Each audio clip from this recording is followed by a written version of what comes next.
తెలంగాణ రైతు లోకానికి సీఎం రేవంత్ రెడ్డి ఇచ్చిన మాట ప్రకారం రైతు రుణమాఫీ పథకాన్ని సీఎం నేడు ప్రారంభించారు. తొలి విడతలో భాగంగా ఇవాళ లక్షలోపు రుణాలున్న 11.50 లక్షల మంది రైతుల ఖాతాలోకి డబ్బులు జమ చేశారు. దీంతో రైతు రుణమాఫీతో జిల్లా అంతటా రైతులు సంబరాల్లో మునిగిపోయారు. ఆదిలాబాద్ అసెంబ్లీ ఇన్ఛార్జి కంది శ్రీనివాసరెడ్డి నేతృత్వంలో సంబరాలు అంబరాన్నంటాయి. జయనదిలో జరిగిన రుణమాఫీ సంబరాల్లో ఆయన ముఖ్య అతిథిగా పాల్గొన్నారు. బాణాసంచా కాల్చి డప్పు చప్పుళ్ళు నృత్యాలతో ఆయనకు ఘన స్వాగతం పలికారు. ముందుగా బస్టాండ్ వద్ద సీఎం రేవంత్ రెడ్డి ఫ్లెక్సీకి కంది శ్రీనివాసరెడ్డి క్షీరాభిషేకం చేశారు. అక్కడి నుండి రైతు వేదిక వరకు భారీగా ర్యాలీ చేపట్టారు. ఈ ర్యాలీలో పెద్ద ఎత్తున రైతులు, కాంగ్రెస్ శ్రేణులు పాల్గొన్నాయి. రైతు వేదిక వద్ద సీఎం రేవంత్తో నిర్వహించిన వీడియో కాన్ఫరెన్స్లో పాల్గొన్నారు. ఈ కార్యక్రమం అనంతరం కంది శ్రీనివాసరెడ్డి మాట్లాడుతూ 31,000 కోట్ల రూపాయలతో రైతులకి రుణమాఫీ చేసిన ఏకైక ప్రభుత్వం కాంగ్రెస్ ప్రభుత్వం అన్నారు. అంతేకాదు దేశ చరిత్రలో రైతులకి 2 లక్షల రుణమాఫీ చేసిన ప్రభుత్వం ఏదైనా ఉంది అంటే అది కాంగ్రెస్ ప్రభుత్వమే అన్నారు. ఏ రాష్ట్ర ముఖ్యమంత్రి కూడా ఇంత పెద్ద ఎత్తున రుణమాఫీ చేయలేదన్నారు. ఇలాంటి ఘనత సాధించిన సీఎం మన రేవంత్ అన్న అన్నారు. కాంగ్రెస్ అంటేనే రైతు ప్రభుత్వమని, రైతుల సంక్షేమమే ప్రభుత్వ ధ్యేయమని వివరించారు. వచ్చే ఎన్నికలు ఏవైనా కూడా కాంగ్రెస్ పార్టీనే గెలిపించాలని కోరారు. గ్రామ గ్రామాన కాంగ్రెస్ జెండా ఎగరాలని పిలుపునిచ్చారు.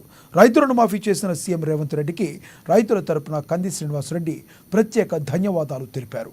అటు ఆదిలాబాద్ రూరల్ మండలం అర్లీలోనూ రుణమాఫీ సందర్భంగా ముఖ్యమంత్రి రేవంత్ రెడ్డి చిత్రపటానికి కంది శ్రీనివాసరెడ్డి క్షీరాభిషేకం చేశారు.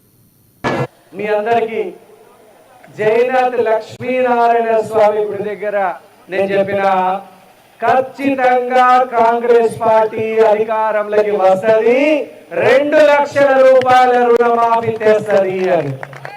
నిజమైందా కాలేదా? అయిందా కాలేదా? 10 ఏళ్ళు కేసీఆర్ ముఖ్యమంత్రి ఉన్నప్పుడు ఎగదోపి ఇటు తిప్పి అటు తిప్పి ఇటు మరలేసి కొట్టి సంపి అయినా పూర్తి రుణమాఫీ చేయలేదు. చేసిందా 2 లక్షలు? కాంగ్రెస్ ప్రభుత్వం వచ్చి 6 నెలల లోపల 2 లక్షల రూపాయల రుణమాఫీ చేసింది రేవంత్ రెడ్డి గారి ప్రభుత్వం. రాహుల్ గాంధీ గారు, సోనియా గాంధీ గారి ఆశీర్వాదంతో మీరు ఒకటి బాగా గుర్తుపెట్టుకోండి, దేశం మొత్తంలో ఎక్కడ కూడా 31,000 కోట్ల రూపాయల రుణమాఫీ చేసినటువంటి రాష్ట్ర ప్రభుత్వమే లేదు, ఒక్క రేవంత్ రెడ్డి గారి కాంగ్రెస్ ప్రభుత్వం తప్ప. అర్థమైందా?